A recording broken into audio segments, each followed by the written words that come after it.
Geyimimiz, hüququmuz biridir. Şagirdidir hamımızın adı da.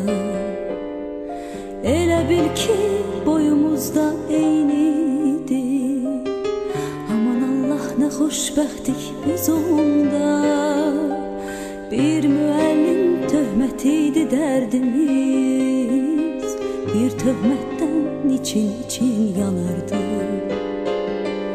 Hələ onda bilmirdik ki bunu biz bir gün necə həsrət ilə anarıq.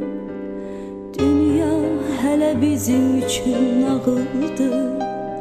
Min arzuyla alışırdıq, yanırdıq. Özümüzü biz hamıdan ağır, özümüzü nə bəxtəvər sanırdıq. Məktəb illəri ömrümün ən şirin duyğulu qayğısız günləri. Hər anı bir ömrə bərabər seyirli günləri. Ən təmiz arzulu günləri.